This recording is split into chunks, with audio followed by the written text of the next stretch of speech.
You know, sometimes I wish life was just a bit more simpler. But fuck it, we gotta do what we gotta do. Let's get into this Heat versus Hornets game. Well, first of all, I want to say shit.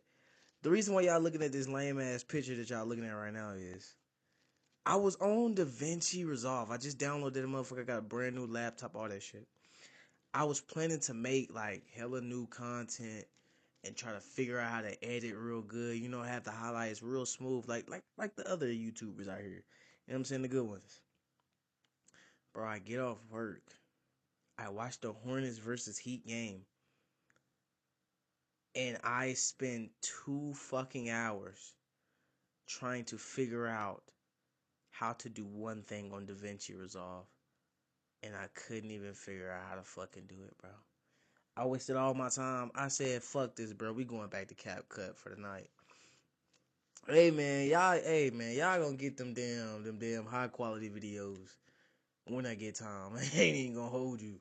I got a full-time job. This shit ain't easy sometimes. This shit is not easy sometimes. Low key, I want to say fuck Da Vinci, but I ain't gonna say fuck Da Vinci. I'm probably gonna learn how to do that shit in a little bit. Anyway, let's get on to the game though. All right, so the Heat versus the Hornets. As we all seen, the Hornets won the game. It was a very action-packed game. Like that shit was crazy from the very beginning to the very end. Like dead ass. I could not like you could have never predicted how this game was going to end like while watching the game. It doesn't matter. Like there was points of times where it was like the fourth where it's like a fucking minute left and the heat is up by 6 or like 30 seconds going by, the heat up by 6 and you think the Heat finna win and next thing you know this shit tied and then boom, you think the Hornets is finna win easily. The Hornets up like by 6 or 5 with 30 seconds and then boom, now the Heat up by 1 or the fucking game is tied. I don't fucking know. These guys was going back and forth like from the very first quarter, right? So first quarter, from what I seen, was Miami kind of really pushed the pace. More so Davion Mitchell. He was really like the main guy. Well, not the main guy, but he was the main guy setting the pace for the team. They was getting up shots. I mean, I'm pretty sure Miami is like the number one, uh, like quickest team in the league in terms of pace. Like they play, they're a pretty fast ball club. But Davion Mitchell was definitely implementing that today. And he was getting buckets. As we see, Davion Mitchell is normally like a, lockdown. Like, he's a decent playmaker, but he's a decent playmaker, but he's normally not like the bucket getter he was today. He was getting to it today. He finished the game with 28 points, 4 rebounds, 6 assists on 12 of 24 shooting from the field, 4 of 9 from three. But he was going ridiculous, bro. I swear to God, he was going crazy. But yeah, he plays pretty good defense in the game too. Um, but yeah, from the first quarter, everything was super intense. Wiggins was playing great in the first quarter. Wiggins ended up having a great game too, just like Davion Mitchell. Wiggins had 27 points, 7 rebounds, 3 assists. He shot 10 of 18, 4 of 8 from three.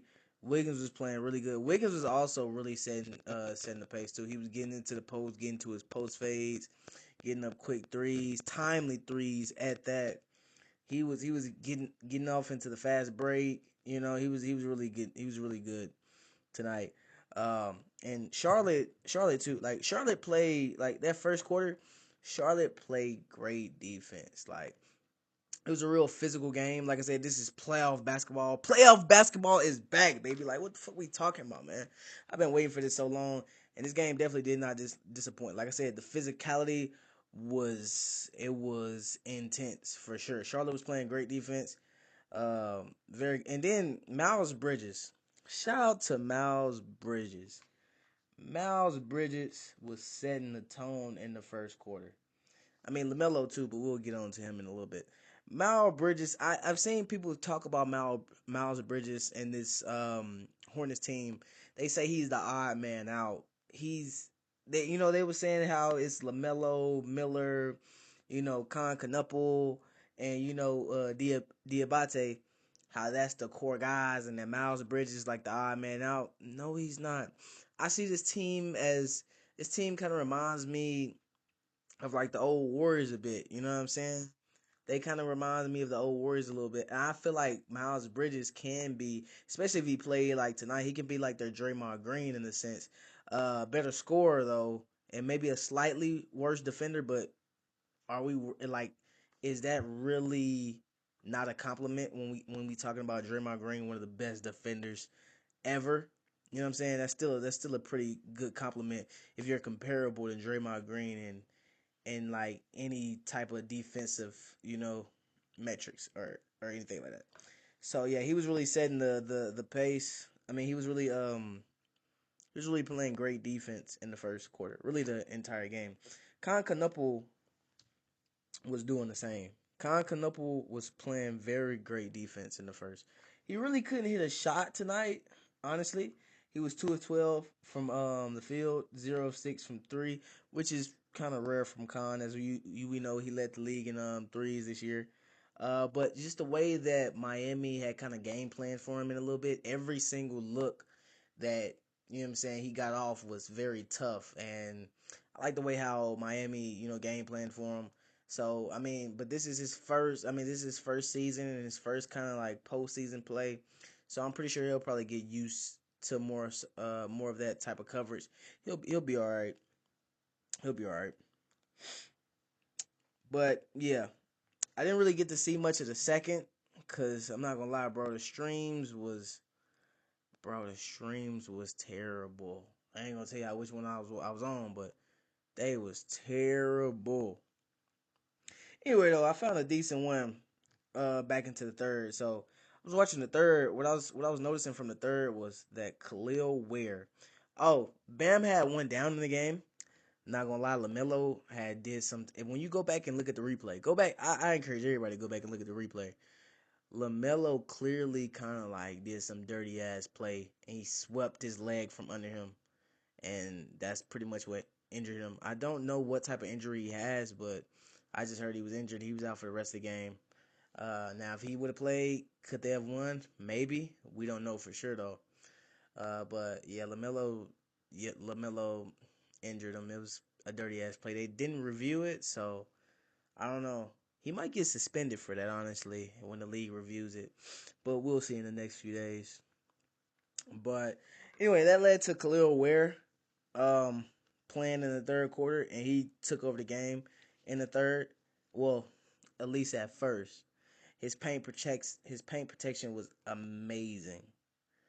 It was amazing. Like, and then all of his blocks was leading to Wiggins getting fast break points. Like they could, like, when he was in the game, they could not score. They could not score. And their offense was getting stagnant. But then the Hornets did something and Miami did something. I'm pretty sure Miami subbed out Khalil Ware, which wasn't the best decision. But that's what they did. And then Hornets subbed in LaMelo and Kobe White. Kobe. Listen, man, Kobe White got busy in the third. I mean, LaMelo was pretty good too. LaMelo this whole game, LaMelo, he took a lot of shots, but hey, it was what was needed. LaMelo had 30 and 10. He took 31 shots to get it. He was 2 for 16 from 3, which wasn't that good, but hey, man, he was still hooping. I still love the game, but let's talk about one of the unsung heroes, Kobe White. This man hit timely bucket after timely bucket. He came into the third quarter, immediately made an impact. Immediately hit all type of tough threes. Like he really just bombarded them with all type of threes, like soul taking threes. You know what I mean? It was crazy. Even had a buzzer beater in the end of the third. Then we get to the fourth. And from what I was saying, they still had Kobe White in. Obviously, he was hot to end the third. So Davion Mitchell got subbed in. Then he started attacking Kobe White. And he went on a whole 6-0 run by himself. And boom. Miami was up after that. Then they called the timeout and whatnot. And then the Hornets started getting back into the game. Some other things I kind of like notice is, like I said, Hornets are pretty good on defense. I'm not gonna lie. Like LaMelo's not the best defensively, but I mean he does put in effort. But some guys, like I was saying, was Con Canuple. He's a pretty good defender. Like people don't expect that. Miles Bridges is a pretty good defender from what I've seen tonight. Diabate, he's a good defender.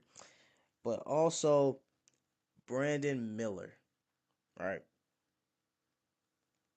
Brandon Miller was a beast tonight defensively from what I was seeing. I really didn't expect that. I didn't watch much of the Hornets this year. Sometimes I have time to, sometimes I don't. You know, but I've heard that he was just like really good defensively. I didn't know he was this good. He's really good defensively. But anyway, the fourth was just going back and forth, and this where like the whole March Madness type of field game came to it, where all these unexpected shots was going in, back and forth, back and forth, back and forth. It was crazy. At one point, the the Heat was up with like 28 seconds to go. Boom, he get a rebound. Jaime Jaquez has the ball. They foul Jaime Jaquez. Down three with 28 seconds left on the clock, which didn't make that much sense to me because y'all are down three. Y'all got 28 seconds left on the clock.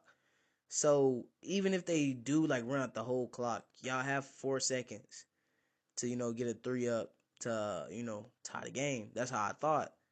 That's what I was thinking. But I mean, obviously I was wrong. So Brandon Miller, he fouled Hami. He went to the line. They say he's like a 77% free throw shooter from the line.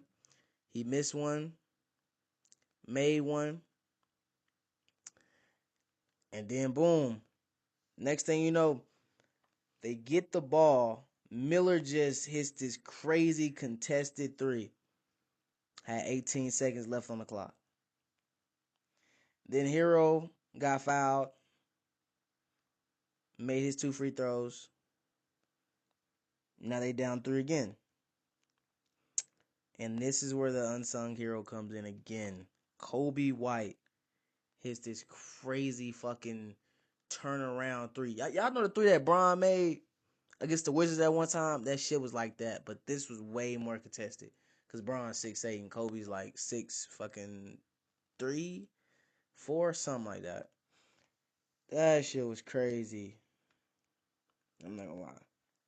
After that, I didn't really see much because fucking Amazon or whoever was fucking running the shit, it was like this little shutdown. That shit was crazy. I ain't never seen no shit like that. Like the basketball just stopped being like we just couldn't see anymore. Anyway, when I got back on stream, I seen Hero missed his game winner. Then we got OT. And pretty much in OT, like the shot making became tough for Miami. LaMelo started playmaking. He threw some lobs to Miles Bridges. And yeah, they started to come out with a dub. The last play, pretty sure Miles Bridges and somebody else, I want to say Brandon Miller, blocked somebody's layup to win the game. I'm talking action packed from from the very front to the very end. Amazing game. I'm excited for the rest of the playoffs. Hey, y'all stay in tune. If time permits, which it should, y'all will get another video from me soon about my playoff predictions. Probably when the play-in is done. Uh, that's probably should be about the end of the week. That's when I should have time to do it. So, yeah, man, stay in tune or stay tuned, whatever. Y'all have a nice night. Y'all know what the fuck I meant.